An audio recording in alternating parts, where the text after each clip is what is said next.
You're tuned in to Nice-ish, the carnival-specific podcast that addresses chat-worthy topics straight off the Caribbean social scene. It's your one-stop spot to get all the information you need to be successful in this carnival-chasing lifestyle. You'll be filled with knowledge and getting updates from me, Sha, and other professionals in the field of Bacchanal. It's time to get nice. Rex for these people. I was like, I'm not doing it. I barely made it to this thing. I don't blame you. And you look so good without makeup anyway. Oh, thanks. How are you doing? I'm all right. I'm okay. I took a nap because I needed a nap. And it's just been one of those lazy days. Like, I woke up early though, because I was trying to be productive. Mm-hmm. But I had a blockage, so I wasn't as productive as I wanted to be. But I'm okay. Other than that, that was me last night. Actually, what you described was me before I went to bed. I was like trying to be productive, and it just wasn't happening. Mm-hmm. So I was like, you know what? We putting you to bed. Basically. I put myself to bed. That's it. Woke up slightly renewed, so I'm better. That's good. It's been a tough. I don't even know what to put after that. Like, a part of me is like, it's been a tough week. It's been a tough month. It's been a tough year. It's been a tough millennia. Like, I'm always just like, it's been a tough period. It's been a tough, like, even last night. I mean, I was hanging out with a friend and everything was good. And then it was like, I got home, found out about our king passing away. Yes. And was just like, how much more can we take? How much more can we take as Black people? So we got to find our joys when we can. The facts. Yeah, I didn't find out until this morning. And I was like, well, that's weird because I literally watched 21 Bridges last night, not knowing. Mm-hmm. That is crazy. I think it affected all of us more too. I mean, it already is going to affect all of us. But then because, like, knowing that he was sick and did all these movies while being, like... 7. What do you do? 7 movies a while? 7 movies. Mm-hmm. Going from stage 3 to stage 4. I can't imagine. I mean, kudos to you. And, like, I have relatives that have gone through it, and watching them go through it, I just can't imagine getting up and filming. Like, especially when looking at Black Panther and seeing, like, the stunts and the just different things like that. I'm like, I can't imagine. I can't imagine. I know. It's crazy. It is. That was a lot. I mean, granted, I didn't have to. I think I was blessed because I know I was blessed because I didn't have to do chemo or radiation. So to know that he did those things and still did his normal, but also I give kudos to the people that knew that didn't say anything. I was like, oh, you got a good tribe. You're so right. I thought the same thing. I was like, yo, kudos to them doctors, to, like, anesthesiologists, the nurses, like, everyone just keeping it under wraps, because 4 years? 4 years and no one knew? Damn, who knew if people just minded their business and kept their mouths closed? Mm-hmm. We wouldn't know. Or if they signed agreements. I was like, I wonder if they signed something for this. Like, It probably, maybe, because he didn't, like, we didn't even know, like, oh yeah, he had can't, like, we didn't know nothing. So they probably did. Man. It's 2020. I just, that's it exactly. You gotta laugh it off. That's all you can do. Like, what else can you do? I don't even have any more tears to give. Like, it's just, it has to be laughter. It's so crazy. This year's been so crazy. Oh, man. So, yeah, we already started. All this is already. I know. Thing. I guess we got to back up so you can tell the people who you are, what you do, why you do it, all of that jazz. True. Okay. I'm Andy Noir. I kind of do a bit of everything, but I got my podcast, and it's basically talking about just us, a part of the diaspora, because I felt like, and I'm sure you felt the same with your podcast, was we never got to hear us. Like, I would hear about people in the Caribbean, living in the Caribbean, and everything they had to go through and news and stuff like that. But I realized all my friends across the diaspora, whether we lived in the US, in Canada, in the UK, we had this commonality and we never really got to talk about the things that we went through. Mm-hmm. So I started my podcast just to have a place that other people can listen and feel like, oh my God, I went through that too. Like, I'm not alone. And yeah, and is that. Yeah. When did you start? I actually started the end of last year. Okay. Yeah, I started the end of last year. And then the pandemic. And I started in January, and I was like, I don't remember when I started listening to yours. I was like, oh, she's so good at editing. Like, you have all the little sound. I think I tried it once. I was like, oh, this is a lot of work. And I don't know if I want to work. I want to continue. It is a lot of work. You know what? I'm lucky that like I had friends and dated people that were into like DJing and stuff like that. Mm-hmm. That I have a little tips and tricks to like throw things in. But yeah, it is a lot of work. But like, then I just love, it's that, and it's also our culture. Like, I feel like our culture really is about like the sound effects, the little noises. Like, it helps. It adds. Can't do it like we do it. Like, really and truly, people can't do it. The story. It's so true. Even in our music, like, you don't hear a brap brap or a wheel. Like, is the song even that important? Was it even? And have it start again. That's how I feel. Is it even important? Was it a good song if you didn't get a wheel? Or you don't hear a pull up? Like, you have to hear some sound effects. But then when I was doing it right, I was like, ooh, let me not do too much.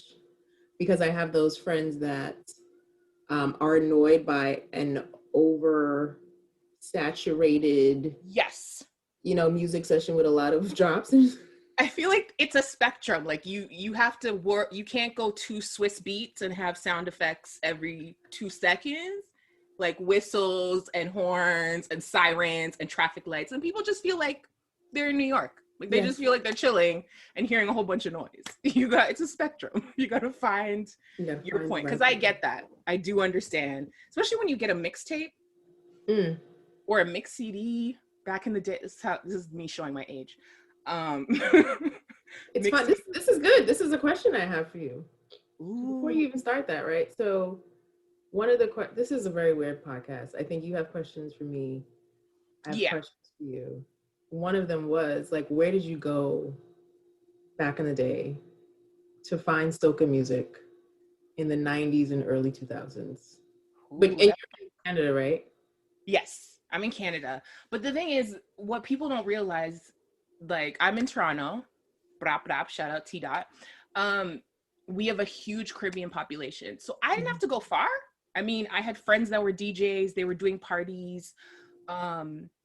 And I would get my music from them. Or again, I'm Trini. We went back every year. So usually I'd be like, all right, carnival time, I know I'm going to get my music. But when it came to hearing music from other islands, it was really about the people around me here in Toronto and the DJs having their stuff. And I don't know if it's the same for you, but like, once we have our carnival in August, the first weekend of August. So, people are coming up from the US and all that. So that was the best time for me to get my soca music until we got bigger. And now we can actually like bigger and like having the internet where we can buy stuff online. But mostly my mixtapes were my DJ friends. They'd be like, yo, you got to hear this fire dude out of Grenada, brethren. Yo, me, you have to hear this virgin out of Vinci. And I'd be like, okay, I'll listen to this. And yeah. I miss mixtapes though. Yeah, I used to get mine. So I'm from Dorchester, Massachusetts. And we used to have this area, it's called Codman Square, very hood. And I used to just go into one of the stores that sold random things, and they would have like the display case full of soca mix CDs. Mm-hmm. And so and then you spend your time looking at the back, where the majority of them would have the same thing, the little bootleg covers on the front without enough ink from the printer. Photocopied cover. Exactly. So there was that was like the early 2000s. And then sometimes like the only official CDs that you would be able to find in like a Strawberry or what other stores did we have back? Tower Records or something like that would be like Soca Gold or Reggae Gold, and yes, that was I it. never liked buying them though, because it was always like, it felt wrong. It did. I felt like it was put out more for people who like don't listen to soca regularly. The Americans don't listen to reggae regularly, because it would have like the hits of that year, but it wouldn't have the songs that would have us bent over and whining ourselves. No. Yeah. Okay, I have a question for you. Are you more, you probably already answered this, but are you more a pretty mask girl or a Juve girl?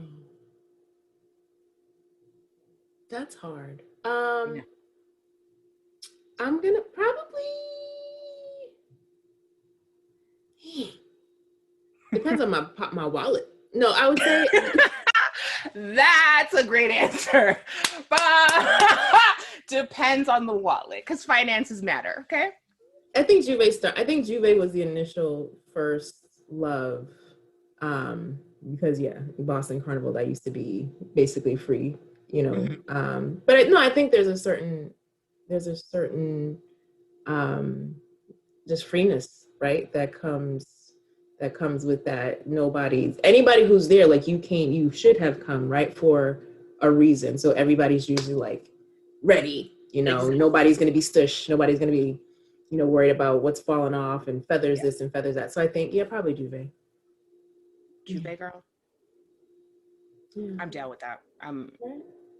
I feel like I know what you mean too. Like when I was younger, definitely all Juve girl, especially because Juve had the men. Juve had the men. But as I got as you get older and you're able to afford things a bit more, there is something about putting on a pretty costume that fits you great, makes you feel sexy, and going all out on the road. So but I think deep down, I'm a Juve girl too. So shout out to the Juve girls. So a lot of the questions that I have are about the growing up, and how we, you know, what the pieces of our childhood that we loved, and then the pieces that we could do without. So like randomly, what's one popular Caribbean food item that you ate a lot growing up that you absolutely refuse to eat today? Ooh.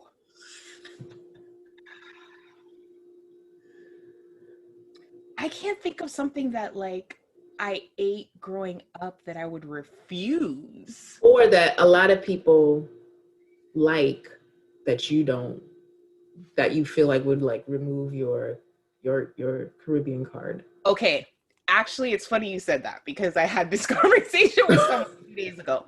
It would definitely be red mango. I realize I'm going to get my Trini revoked, but I was never a fan of red mango. Wow. I know. And it even got to a point where I remember being a kid and my, like, you know, the one relative that comes back and brings all the food, and everyone was just like, I was like, no, I don't need the red mango. And I remember everyone just, it was almost like the whole got quiet. And my mother was like, I really don't know who child this is, you know. I don't know who child this is, but you know, like red mango. Like people were upset with me for that. So but why? Like, what is it? I don't understand. Okay. I'm a very lazy person. Okay. Right. For me, red mango is just, it's a lot that I have to do. And then my fingers are sticky afterwards. I'm going to have to go wash them. I feel like I got to think about red mango. I know it sounds crazy, but for me, I'm just like, if I could pop it in my mouth and I don't got to worry about cleaning anything, or quick and easy, cool. Red mango was very like you had to have a love of messiness. I feel like red mango is one of those things that you're going to get all over your face and your lips. You're going to be sucking this part of your face. If you have a little bit of juice here, like and peeling off the mango and all that. Yeah. I know. The yellow is different. Is it just mangoes, period? It's mostly mangoes, period. But like mangoes, if they're cut up, I'm good. Cutting up for me, I'm fine with it. But like me having to peel and eat it myself, like, no.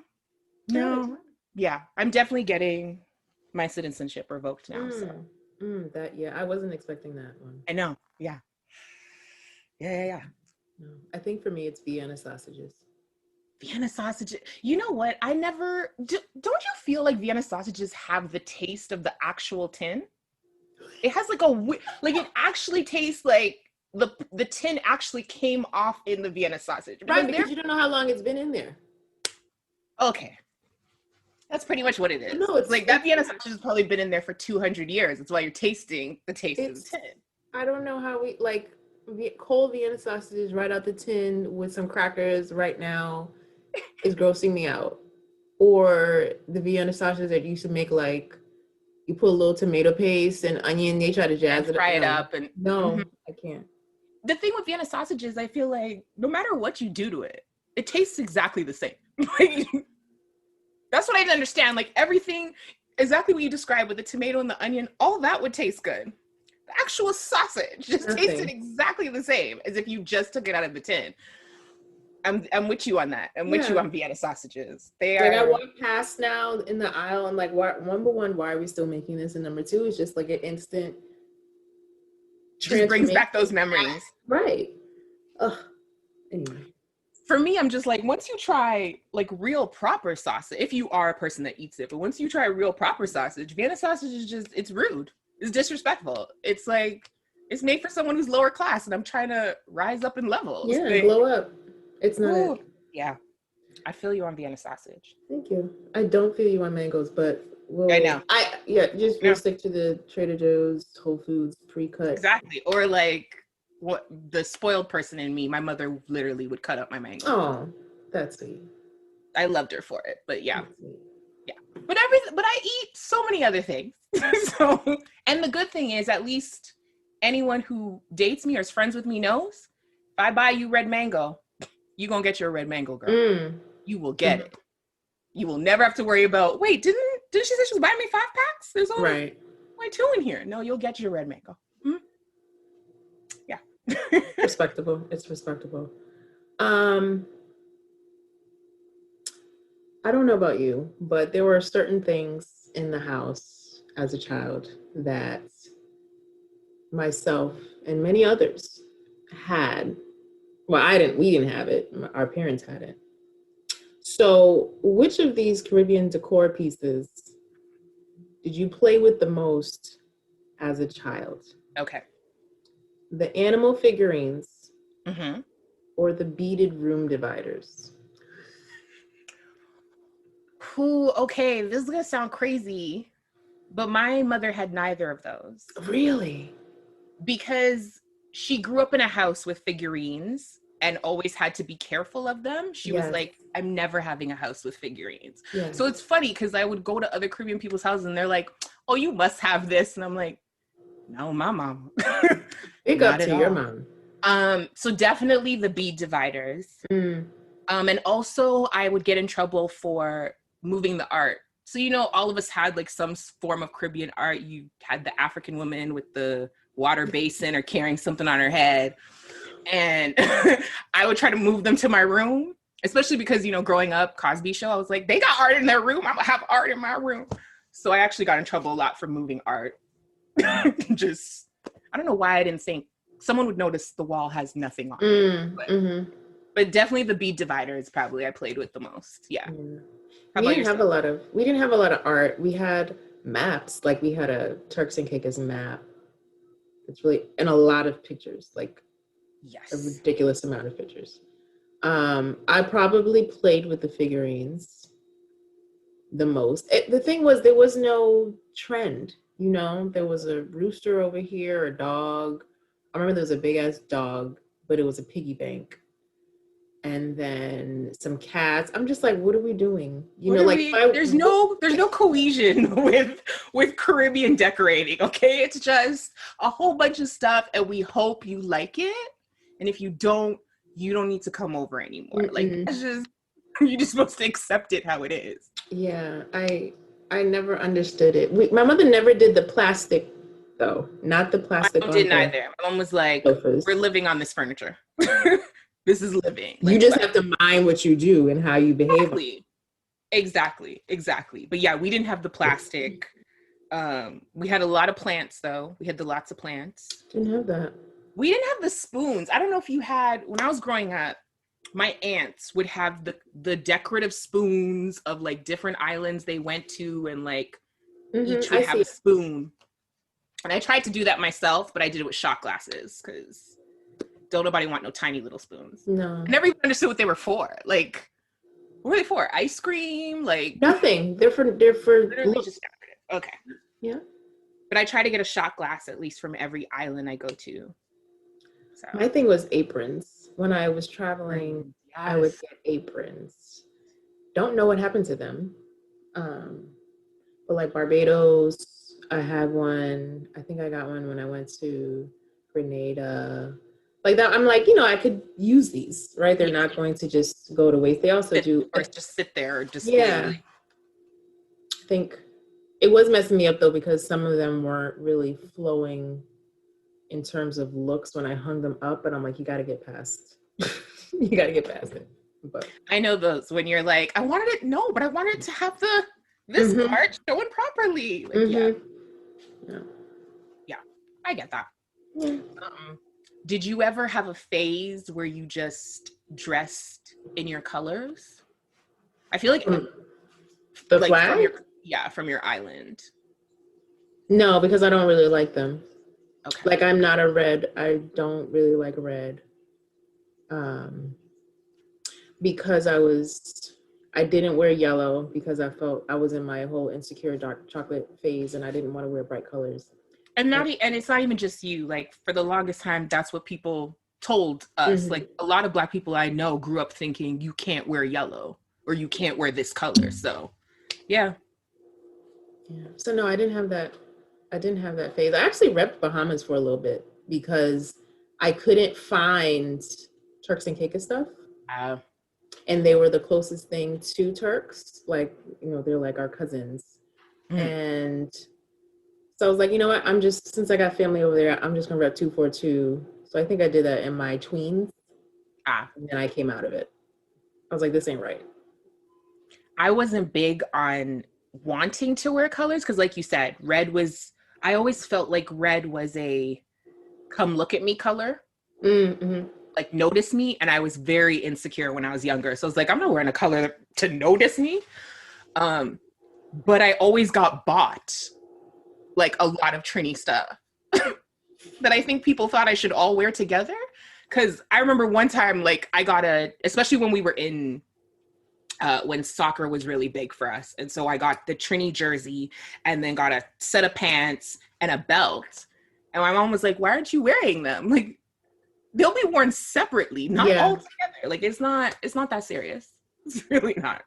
See, someone tried to come for me on Instagram one time because I did have this post where I said that, I forgot how I worded it, but it's basically like you're only allowed in my book 2-3 things max, right? Because you'll go to Carnival and you'll see someone, you have a hat on, you have the scarf, you have the arm sleeve, you'll have the shirt, and none of them are working together, right? It's not a set. The fadedness of some of them is just, I'm like, why can we just pick two? Faded. They're wearing a net jersey with lint on it. I mean, like we know you're repping, but come on. We get it. The joke is, and 9 times out of 10, they already have the flag tied on their head. With, of course, they've positioned the country name correctly over your forehead, so I know where you're from. And that's the first thing I was looking at, your face. I don't need to see the rest of your body dressed in the colors. I understand that you're proud. We're all proud of our islands, but like, tone it down a little. I agree with you. No more than 3. And even that 3 is questionable. But they have to be spaced out accordingly in my book, Yes, definitely. I don't know who came for you, but they're wrong. That is definitely like they said something like be nice or something. I'm like, I am, but like I'm just trying to help. Like it's just not. I mean, I don't know what they're going for, so I mean, who am I? But maybe they're trying to be extra on purpose. But I don't understand. Like, are you trying to tell us what country you're from? Because we get it.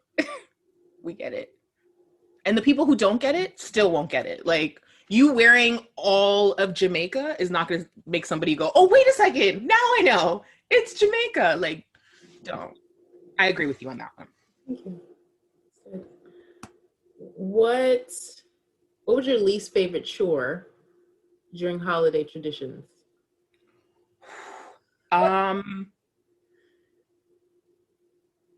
Making drinks. So mabi, sorrel, any of those things, because I just felt like the best Caribbean food takes the longest amount of time. Like I don't even black cake. Like why does black cake take a whole year for you to be starting? It's just I want it now. I want it right now. I don't want it in a year from now. I want it now. And all the preparations that like your mother's trying to show, even for Mabi and Sorrel, I'd be like, so is it done yet? No, it's still at the sit outside. What? I want it now. I want it now. So what's this in the lard container? That's the raisins. Dicey raisins. We just shake. Or like they'd send you to do something. They'd be like, you see that Johnny counter? Go and shake it up.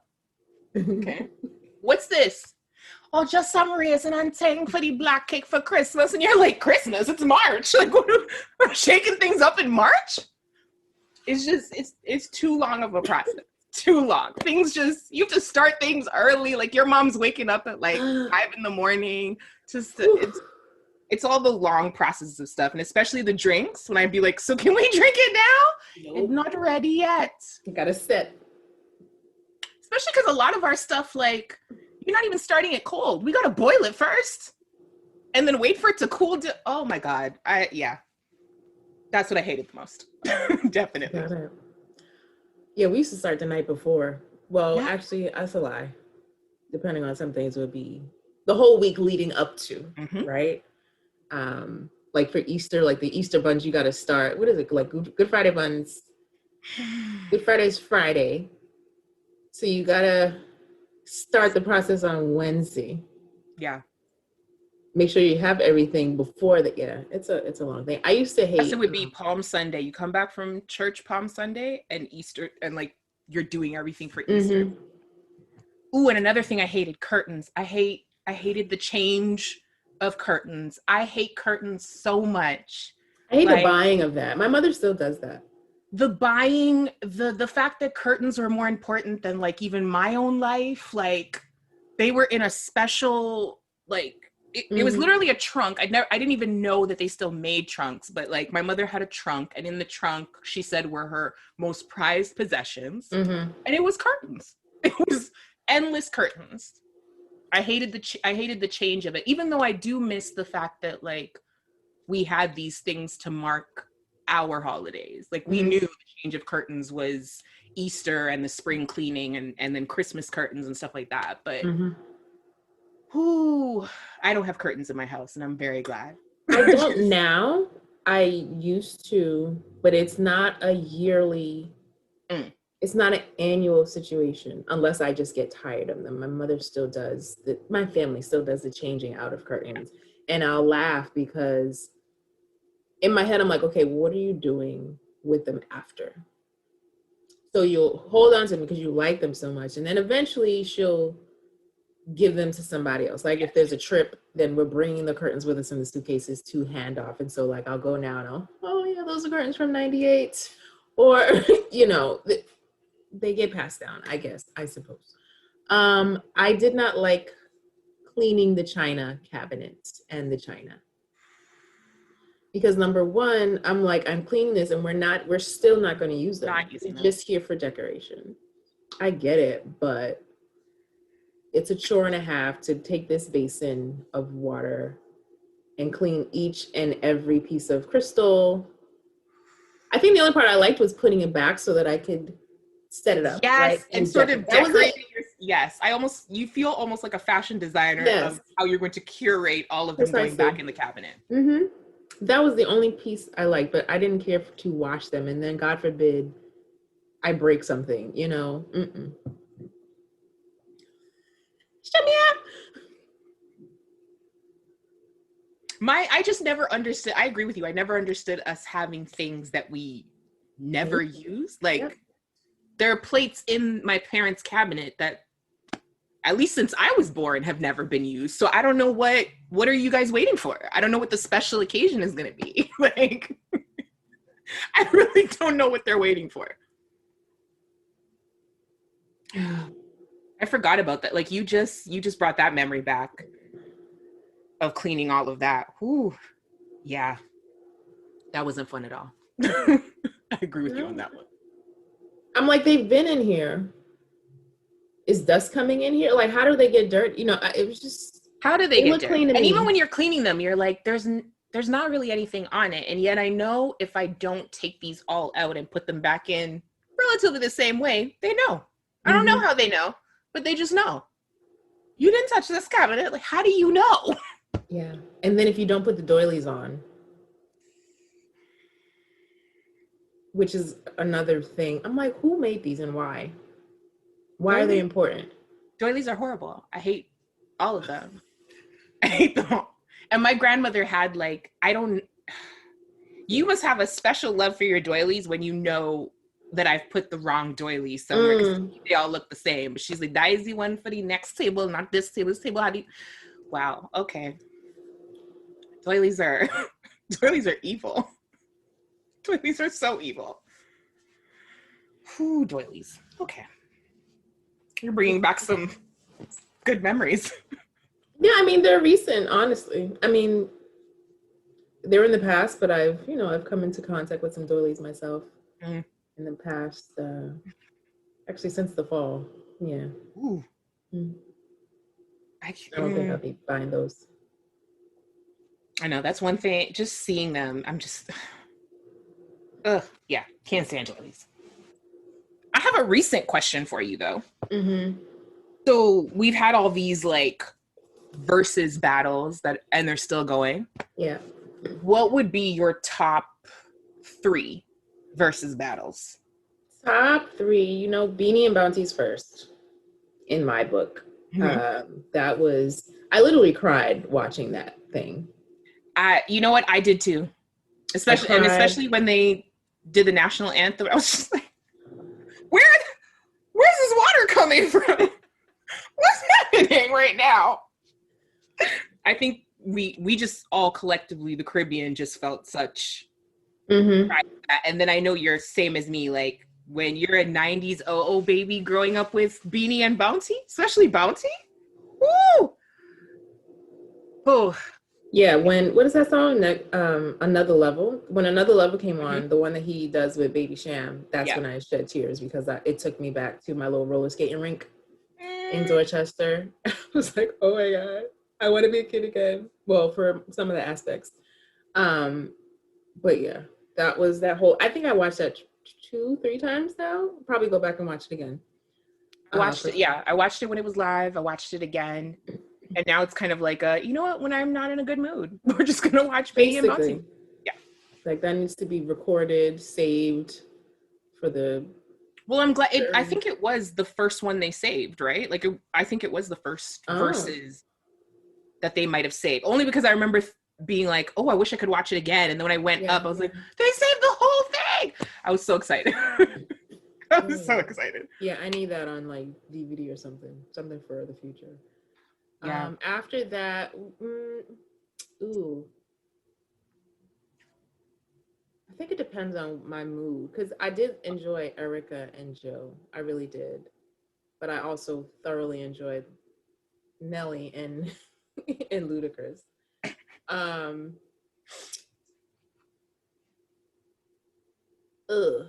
That's hard. And then who else did some? Oh, Snoop and DMX. Snoop and DMX. This is a challenge. They had Alicia Keys and John Legend. Nah. That one didn't hit home. Who else? Jermaine Dupri and Jonte Austin, I think, was one. Didn't see that. That one was good only because the two of them discussed like the music. Yeah. Like being able to say like, oh, well, I wrote this when I did blah, blah, blah, blah, blah. That's funny because a lot of some people that I know didn't care for the anecdotes. Like they were like, can we just get here to the music? That's the thing. I think some people want just the concert part and like just the music part. For me, I think depending on the artist, I want to hear yeah, like what was your take on that music, or what made you write it, or some little anecdote of like, did you know that was supposed to go to blah blah blah? Exactly. Like I said, it also, yeah, it depends on like your faves back in the day, but I love that it's catered to us, really. Yeah. So yeah, okay, you know what? So definitely Okay, so we got Beanie and Bounty is number one. I'm gonna say, I'll say, no, it has to be a tie, like Erica and Jill, and then Ludacris, and no, damn it, there was Snoop. No, you know what? You know why I didn't like the Snoop, and I liked Snoop and DMX, but there weren't enough hits, or so I felt like there was so much more songs that could have been included in that one. I felt like I missed some stuff. Like I felt like it wasn't a complete, I don't know, something was missing. I also feel like sometimes the people they've pitted against each other, like, okay, like Erica and Jill, I feel like if you listen to Erica, you probably listen to Jill and vice versa. So you know both songs. With Snoop and DMX, I never thought they were in the same category. So I feel like if you listen to DMX, you probably know some Snoop songs, but not as deep as Snoop lovers, and vice versa. If you listen to Snoop, you don't know songs as deep as DMX lovers. So it didn't feel like a matchup, sort of. But yeah, it was still good. Maybe that's why. That's a good. I never thought of it that way. Yeah. Are you gonna watch Monica and Brandy? I am. Someone sent me a link to, someone else has something going on. I'm like, I've already committed to this Brandy Monica thing. I'm gonna be busy. So I don't think I'm gonna make that. But yeah, and I don't know that. Actually, yeah, I think for me it's just the experience overall. Like I'm not one like, Monica's gonna, do this and Brandy's gonna do that. I think it's just the experience and being taken back to, being 16, Exactly. Yeah, that's the same for me. I want to watch it for just the experience, because I love them both, but I wouldn't ride or die for either of them. So yeah, it really is just about, I remember when that song was playing when I was younger. So yeah, I think I will tune in, or at least play it in the background. Yeah, and it takes away the work. Like, I like the Spotify playlists that come afterwards, because you have all the stuff like right there. You don't have to like make your own stuff, or sometimes you'll go on Spotify and try to find playlists already, but they don't quite, that person may not have like the same song, preference and love that you may have for certain ones. So those definitely help. I agree with you on that, because the Erica and Jill playlist, I still can't. I was like, even though I have all these songs, having them all together and you like in the order that they were played, it was just perfect. Yeah. And then even like the one I did a lot of for Snoop, right? Just going back and adding the ones that I love, like making an album based off of that, and then adding the ones that I felt like they missed out on. So speaking of reggae artists, if you were this is so random. If you were having a backyard lime, which reggae artist would you want to close out the night? Chronix or Tarrus Riley? This is mean. You know what? I'm gonna go with Chronix because he's my mom's favorite. And I'll go with Chronix. I'll go with Chronix. I'd have him close out. Okay. I didn't know Chronix had so much vibes. Like I saw him in Dominica in 2018, and I just wasn't expecting all of that. Because I don't think I watched a video of his before then. I just knew the music. But when I saw him on stage, and he was up there for like 2 hours. And I was like, wow. Okay. Can I just say, like, shout out to the Caribbean artists that we've all come to know and love from those experiences. Like, that's another thing that I missed the most during the pandemic was going to parties And yeah, seeing your favorite artist, but sometimes you meet an artist for the first time from a party, and just how they perform, you're like, I now have a new love. And seeing them grow from being this small artist that just maybe just performed on their island to going to other islands and getting bigger and bigger. It's just, I love that. I love that. Agreed. I think I kind of had Taris in mind, because like Chronix you would think that he's gonna put you to sleep, but he's not. He really won't. But Taris will, like, at some point, like, he can, it sounds bad, but like make everybody, you know, get them tired. And it's like that cleanup music. Like if you play the right Taris song, tired enough that you ain't gotta go home, but you gotta get the hell out of here. Yeah. But then also put you in a mood to be like all extra lovey-dovey, so that when everybody is gone, you have that time with your significant other. So what you're saying is after your event, I'm gonna see enough people in the parking lot like, y'all, so what you saying? So what y'all doing after this? Little love up, little people in corners love up a little bit. Exactly. Okay. All right. Okay. Yeah. Yeah.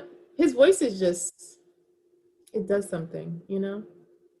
There's so many of them that do something. Because even when Bounty was performing, that did something too. And that's why, I'm like, Beanie has great songs, Bounty has great songs, but when Bounty opens his mouth, that's a whole nother level. I'll never forget, like I had a lot of like male cousins growing up, guy friends, and Bounty just had that way that like his songs hit you, and you know that vibe that us women will have sometimes when you just want to be all up in a look into my eyes, tell me what you'll see, and just go off like guys do. That's what I loved. Like we could go off and he just brings out an energy in you, and it's beautiful. He was in I went to Jamaica Carnival. I gotta think, when was it? Because this feels like we just had 5 years. Last year, and he showed up at a party that we didn't even know he was gonna be at. And it was, I lost my. He performed?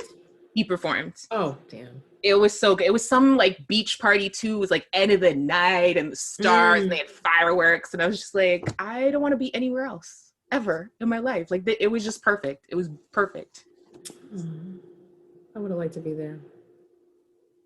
Okay, so I'm sure you've already had this asked too, but if you could, like no money, don't have to think about finances or anything, what would be the next carnival you're going to?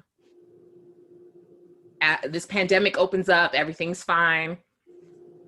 Next carnival you're at. I mean, what's the next one? Trinidad is next. So yeah. Although I keep hearing rumors that like if this pandemic keeps going, it's just going to be for locals. But I don't see how that would make any sense, because Trinis, I love you, but you're not the one spending money on mass, okay?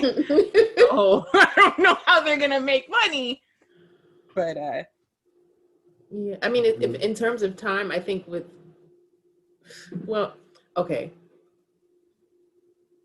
finances not being an issue and the fear of catching it not being an issue, I would probably go to Trinidad. Even though I've been anti-Trinidad for a while. Not because because it just costs, again, fine. Okay, you know what? Disregard. It does. I'm agreeing with you. It costs so. Yeah. Because I had hung up that hat a long time ago. But it would, just because of the circumstances, I would probably try to find my way. Well, that and I think too, when you're a carnival baby, when you're somebody that loves carnival, that loves to be in a costume, we want variety. I mean, I'm Trini, and I've been like, okay, I'm tired of us going to Trinidad Carnival. Like, can we try carnivals? You want different experiences, and especially when you're a carnival baby like ourselves who've been to other carnivals, yeah, you want to keep trying new ones. And it's like, I can go back to Trinidad when I need to, but I want to see other islands. I want to see how everybody else does it. So mature, because a lot of people don't have that perspective. Well, they do, but they do the whole comparison thing. Just like you said, to see how they do it and to have the unique experiences, but a lot of people are like, oh, but it's not like Trinidad, or it's not like, yeah, it's not supposed to be. And it's funny because I actually would have people tell me that, like, they're like, oh, I expected, because they think like I'm Trini. So they're like, well, most Trinis I meet are like, well, our carnival's the greatest. I'm like, well, number one, every person should think their carnival is the greatest. You should. And if you don't, then I'm wondering about your patriotism, your country. But like, you should think it's the greatest, but I'm not going to compare it because it's apples and oranges. Like, why would I be comparing Trinidad to a Grenada carnival? It's completely different. The most I would compare is like, wow, we really were. Sometimes when I go to different carnivals, I love to see the traditions, to see like how our colonization was similar. In that, I love. Like, if it's like, oh, that's the character that in Trinidad we call Dame Lorraine, but you call it something different. Yes. That I love to see our commonality, but I'm not comparing like Trinidad Juve to Grenada Job. Like, the two separate things. Yeah, I never understood that. I never understood people who would be like, well, it's not like Trinidad, or it's not like crop over. It's not supposed to be at all. I'm just glad that this is coming out of somebody else's mouth. Right? And sometimes I'm like, if you're going for that reason, maybe you should just stay on your island and just experience yours over and over again, if that's what you want. The facts. Yeah. I didn't have any more questions. No more questions? I think I forgot what my other question was. Yes, go ahead. Always forgetting stuff because we just had such a good flow of conversation. Let's see. Were you born in Canada or Trinidad? I was born in Canada, and for like 0 to about 14 years, we went back every year. Okay, and we stayed for quite a bit because I went to school in Trinidad. Okay. Which I loved. But yeah, and then when I got to high school, my mom was like, we're not doing all the back and forth. We'll leave you in Canada, and they would go back more regularly. But yeah, I was born here. Got it. So did you have those experiences where so like when I went, so I was born in Boston, but some months later I was shipped to Turks. And I stayed there for a little bit, but kind of like you, during my just schooling, I would go back and forth. So I say to myself, like, I don't really know.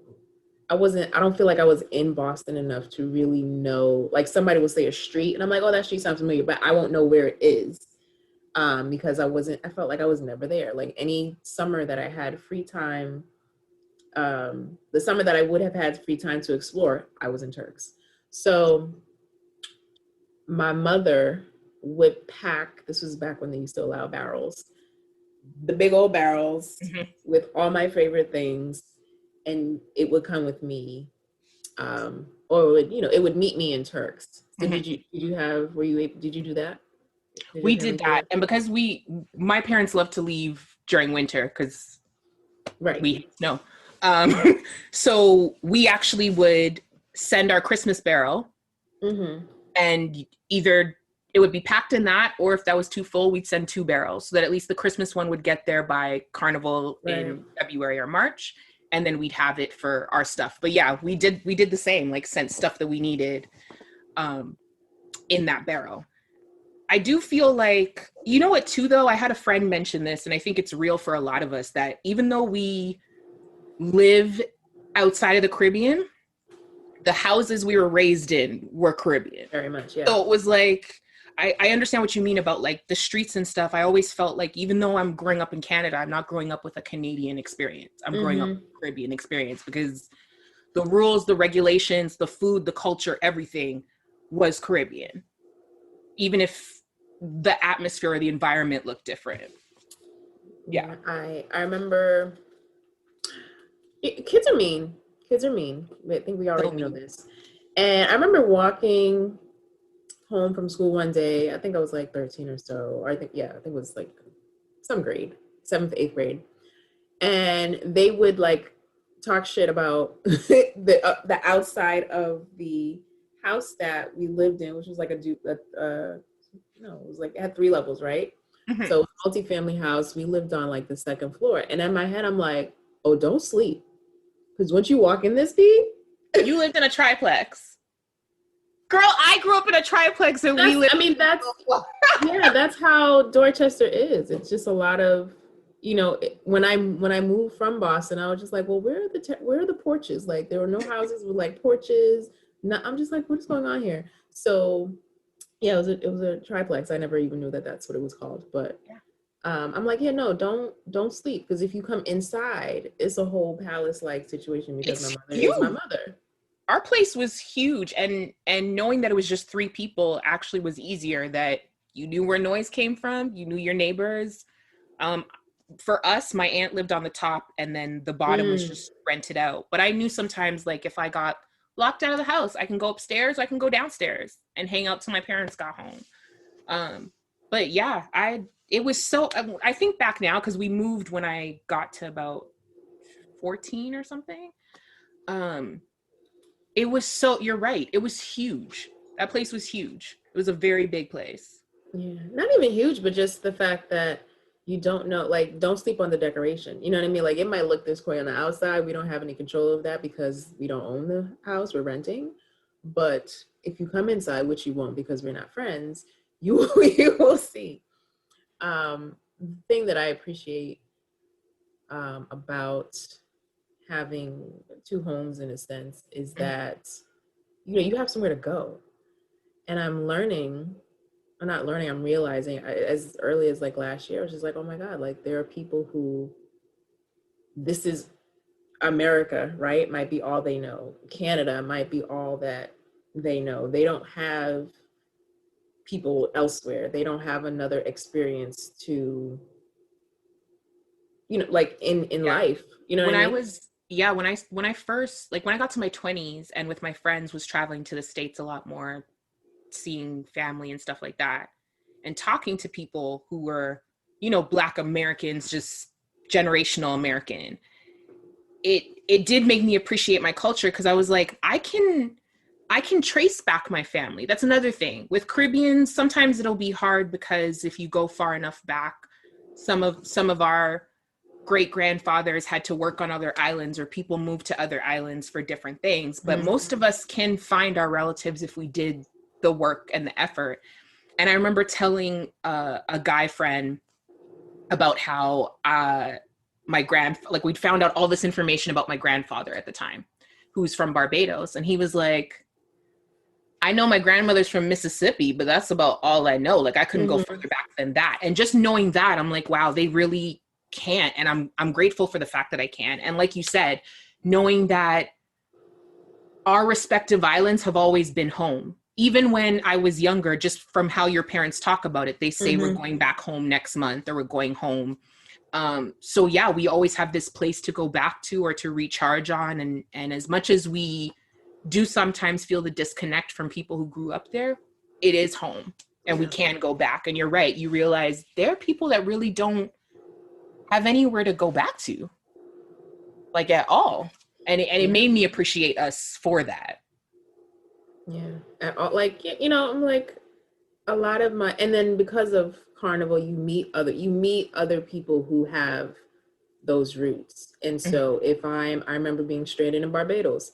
My friend was like, oh, don't worry about it. I got somewhere for you to go. You know, it's like we have all those things in common, which is cool, but if I remember being at work and just realizing that my colleagues don't have, you know, this experience. Like, some of them, like, if they have like close connections with family in Ireland or something, that's different. But for the most part, no. Oh, what was that? What? Yep, my camera died. That's what it is. It's like everything just went dark because everything's dead. Okay. There we go. Technology dying. But yeah, no, I was just talking about folks who might have like people in, you know, my Caucasian friends who might have like folks in Ireland, but it's rare that I hear anything like that. It's just like my Caribbean circle, right? That has that. consistent connection. Even stuff like, so many of us have family friends who live abroad, and like you said, not even just from being stranded in islands, but even me being in other places. Like I've been New York and Texas and even in the UK, and always there've been either a family member or someone who's been like, I have family there, like give me 2 seconds to get a phone call and it's fine. And rarely do you even get that. I think that's special about us. Like, don't get me wrong, I don't really know every Black American, but even them, I don't think they have that connection of being able to just go anywhere and find someone who's going to be able to find a family member that will take you in, will feed you, will clothe you. It's we have that special connection. Agreed. But you mentioned something when you were saying like being a kid and being made fun of. Like, I remember for you, it was your house. I remember being made fun of my food. Like when I was younger, I don't know if you were the same. My mom it took her a long time to get on the sandwich bandwagon, like the sandwich as lunch bandwagon, because she was like, you need food and cooked food is the best thing you could take. And so I was the kid that was like heating up my lunch in the teacher's lounge. Yeah. And even teachers would make comments about our funny smelling food because it was curry or something, or rice and peas or something. And I remember feeling, and I think that's why I pushed my mom to sandwiches so much, that I was like, I want to stop being made fun of. Whereas now it's like, it's a trend now to eat. Now you're asking me what I'm eating and you want some. That's exactly. Or my favorite is like, I've had non-Caribbeans be like, so did you try that new Caribbean place? Like their roti is the best. It is so good. You're just like, you telling me about my food? Okay. All right, cool. Mm-mm. My mother did the sandwiches actually, but they were corned beef sandwiches. They were, my favorite were like holiday leftover, like you got turkey sandwiches, okay? White girls would be like, ham what is that? I'm like, turkey. It doesn't look like turkey. No, this is turkey off the actual bird. Not sliced from the deli, right? Thank you. Yeah, there was that. She did that. And egg salad sandwiches, which I forgot all about until just now. I do remember that there was this Haitian boy that I feel like it was second grade, but he spilled his juice every time. Like his container, you know how the lunch boxes came with the matching, the joint would never be sealed tight enough. And I'm just like, bruh, I need you to wrap it up. Something. This can't happen every day. Dribbling all over himself. Your stuff is getting on my stuff now. Oh no. Seal it properly. Seal that shit up. Like, come on. And that's funny because you knew of the other Caribbean people and y'all kind of like stuck together in a way. Yes. But yeah, interesting. Caribbean your Caribbean friends was really like that motto of like, we can make fun of each other, but y'all can't. Like we'd all be sitting around like bats of, well, Jamaicans, and Trinis, and then that one person would walk up like, yeah, Jamaicans are, what'd you say about Jamaicans? Like all of us are ready to fight. And then like I realized growing up, like those same, like I'm in connection with a lot of those people. I'm like, oh, I didn't even know you were West Indian. Oh, who knew? You know, there's those types of realizations as well. Like, oh, didn't even realize that. I feel like I wonder if a lot of us went through the same experience of like, my kid years weren't really,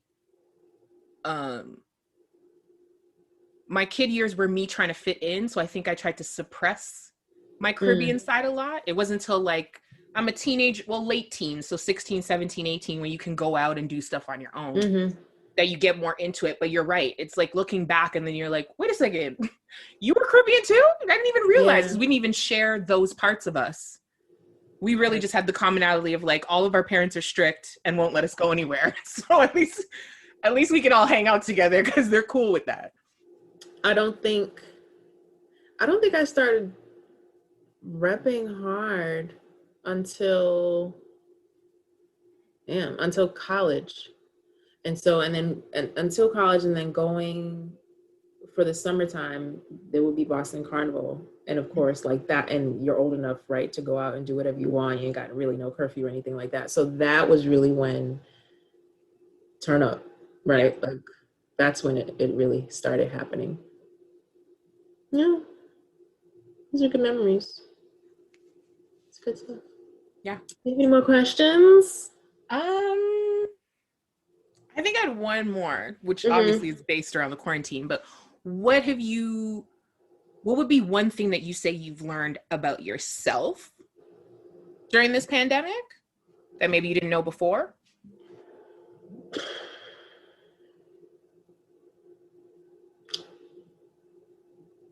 Or something like that you're proud of or have worked on, but like something that before this pandemic, it wasn't even on your radar. And now you're just like, I'm a boss now on this or something. So probably, I think before the pandemic, I didn't realize how much I did for my brand.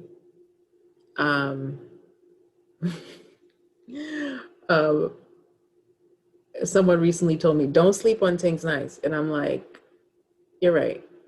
Facts. And they listed all of the things that I do for the brand. And I'm like, you're right. It's like, there should be no reason why those things don't go on your resume. Well, maybe not like a professional resume, but a resume geared toward a certain field, right? The creative parts. Like there should be no reason why that's not there. And so, yeah, it made me realize like, yeah, you edit, you do content creation, you do website development, you do marketing, you do all that stuff.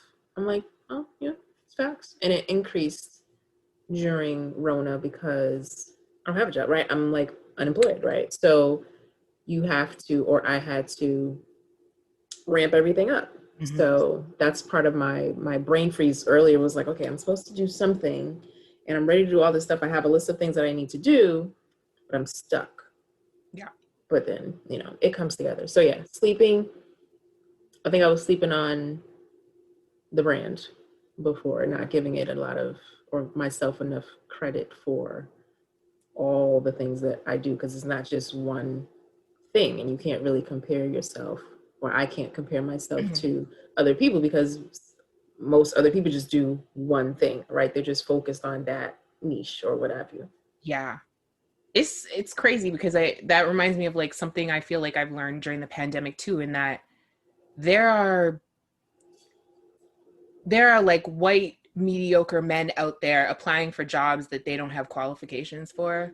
They are confident in skills that they never went to school to learn and are getting these jobs and are getting the promotion and the accolades and all that. Whereas Black women will be nervous or on how to word, like, okay, for example, I might write stories, but I don't want to call myself a writer because I haven't been published, or only 5 people have read it and like it. And we're very fearful of even just putting that on a resume when at the end of the day you are a writer. Like I don't remember if it was like Shonda Rhimes or Ava DuVernay that was just like, if you're doing it, then you are that. Like if you that, and we have every right to put that on our resumes as well and say, yeah, I write and I've been doing it for 5 months. What? Like, you know what I mean? Yeah, it's realizing like, oh my God, I really do all these, especially when, I don't know if you're the same, but a lot of things I won't realize have a name for it. Yeah.